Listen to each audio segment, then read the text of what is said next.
les Philistins mobilisèrent leurs troupes pour une expédition guerrière, ils se rassemblèrent à Soko Juda et dressèrent leur camp entre Soko et Azekah, à Ephédamim. Saül, de son côté, rassembla les hommes d'Israël et ils campèrent dans la vallée du chêne. C'est là qu'ils prirent position en ordre de bataille face aux Philistins. Ceux-ci occupaient un versant de la montagne et les Israélites le versant opposé. La vallée séparait les deux armées. Alors un champion sortit du camp des Philistins et s'avança vers Israël. C'était un géant mesurant près de 3 mètres, nommé Goliath. Originaire de Gath, il était revêtu d'un casque de bronze et d'une cuirasse à écailles en bronze pesant une 60aine de kilos. Now the Philistines gathered their armies together to battle, and were gathered at Scho, which belongs to Judah. They encamped between Scho and Azekah, in Ephes-dammim. And Saul and the men of Israel were gathered together, and they encamped in the valley of Elah, and drew up in battle array against the Philistines. The Philistines stood on a mountain on one side, and Israel stood on a mountain on the other side, with a valley between them. And a champion went out from the camp of the Philistines, named Goliath, from Gath, whose height was 6 cubits and a span. He had a bronze helmet on his head, and he was armed with a coat of mail, and the weight of the coat was 5,000 shekels of bronze. Ses jambes étaient protégées par des plaques de bronze et il portait en bandoulière sur ses épaules un javelot de bronze. Le bois de sa lance avait la grosseur d'un cylindre de métier à tisser, le fer de lance à lui seul pesait près de 7 kilos. Il était précédé d'un homme qui portait son bouclier. Il se campa face aux troupes israélites et leur cria « Tirez, tirez, pourquoi vous êtes-vous rangés en ordre de combat? Moi, je suis le Philistin, et vous, les esclaves de Saül. Choisissez parmi vous un homme, et qu'il m'affronte en combat singulier. S'il peut me battre et qu'il me tue, alors nous vous serons assujettis. Mais si c'est moi le vainqueur et si je le tue, c'est vous qui nous serez assujettis et vous serez nos esclaves. » Puis il ajouta, « Je lance aujourd'hui ce défi à l'armée d'Israël. Envoyez-moi un homme et nous nous affronterons en combat singulier. » Quand Saül et toute son armée entendirent ces paroles du Philistin, ils furent démoralisés et une grande peur s'empara d'eux. And he had bronze armor on his legs and a bronze javelin between his shoulders. Now the staff of his spear was like a weaver's beam, and his iron spearhead weighed 600 shekels, and the shield-bearer went before him. Then he stood and cried out to the armies of Israel, and said to them, Why have you come out to line up for battle? Am I not a Philistine, and you the servants of Saul? Choose a man for yourselves, and let him come down to me. If he is able to fight with me and kill me, then we will be your servants. But if I prevail against him and kill him, then you shall be our servants and serve us. And the Philistine said, I defy the armies of Israel this day. Give me a man, that we may fight together. When Saul and all Israel heard these words of the Philistine, they were dismayed and greatly afraid. Or, David était fils d'un Éphrasien de Bethléem en Juda nommé Isaïe et qui avait 8 fils. Au temps de Saül, Isaïe était très âgé. Ses 3 fils aînés avaient suivi Saül à la guerre. L'aîné s'appelait Eliab, le second Abinadab et le troisième Shamma. Quant à David, c'était le plus jeune.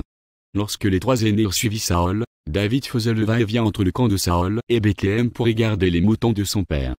Chaque matin et chaque soir, le Philistin venait se présenter en face de l'armée d'Israël, et cela depuis 40 jours. Now David was the son of the Ephrathite of Bethlehem, Judah, whose name was Jesse, and who had 8 sons.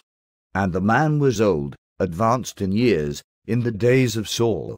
The 3 oldest sons of Jesse had gone to follow Saul to the battle. The names of his 3 sons who went to the battle were Eliab the firstborn, next to him Abinadab, and the third Shammah. David was the youngest. And the 3 oldest followed Saul.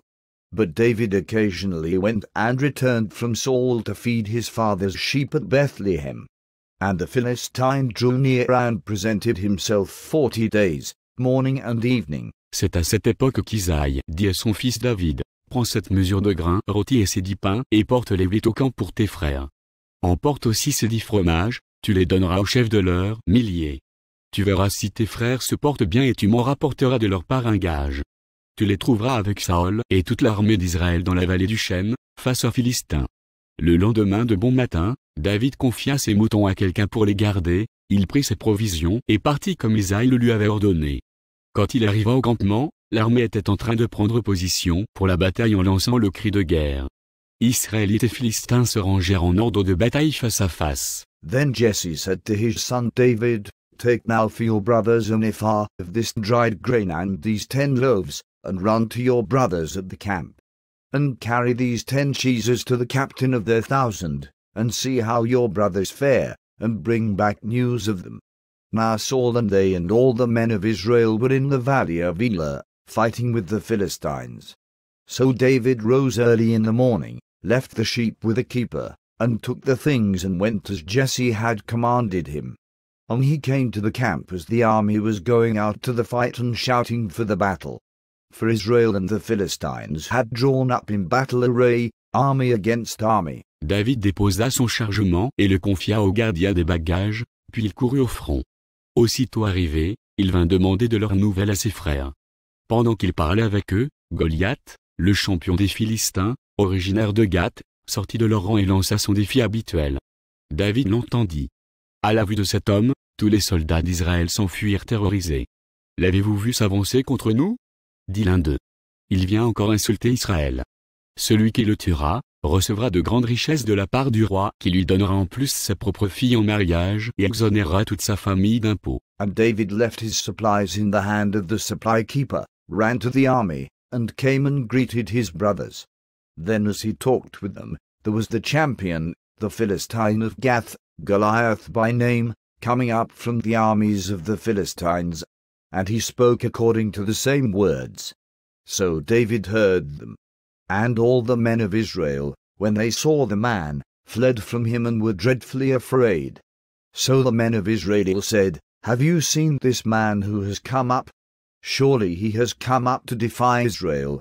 And it shall be that the man who kills him the king will enrich with great riches, will give him his daughter, and give his father's house exemption from taxes in Israel. David demanda aux hommes qui se tenaient autour de lui, qu'est-ce que l'on donnera à celui qui abattra ce Philistin et qui lavera le peuple d'Israël de la honte qui lui est infligée?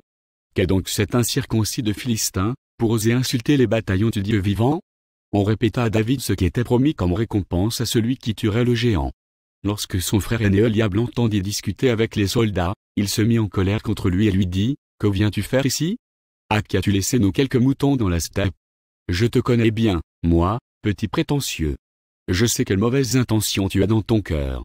Tu n'es venu que pour voir la bataille. » David lui répondit, « Qu'est-ce que j'ai fait de mal? Est-ce que je n'ai plus le droit de parler maintenant? » Puis, il tourna le dos à son frère et alla se renseigner auprès d'un autre soldat, et on lui fit la même réponse que la première fois. Then David spoke to the men who stood by him, saying, What shall be done for the man who kills this Philistine and takes away the reproach from Israel? For who is this uncircumcised Philistine, that he should defy the armies of the living God? And the people answered him in this manner, saying, So shall it be done for the man who kills him. Now Eliab his oldest brother heard when he spoke to the men. And Eliab's anger was aroused against David, and he said, Why did you come down here? And with whom have you left those few sheep in the wilderness? I know your pride and the insolence of your heart, for you have come down to see the battle. And David said, What have I done now? Is there not a cause? Then he turned from him toward another and said the same thing. And these people answered him as the first ones did. Ce que David avait dit se propagea rapidement et parvint jusqu'aux oreilles de Saül qui, aussitôt, le fit venir. David lui dit, que personne ne perde courage à cause de ce Philistin. Moi, ton serviteur, j'irai et je le combattrai. Mais Saül lui répondit, tu ne peux pas aller lutter contre ce Philistin. Tu n'es qu'un gamin, alors que lui, c'est un homme de guerre depuis sa jeunesse. David répondit à Saül, quand ton serviteur gardait les moutons de son père et qu'un lion ou même un ours survenait pour emporter une bête du troupeau, je courais après lui, je l'attaquais et j'arrachais la bête de sa gueule. Et si le fauve se dressait contre moi, je le prenais par son poil et je le frappais jusqu'à ce qu'il soit mort.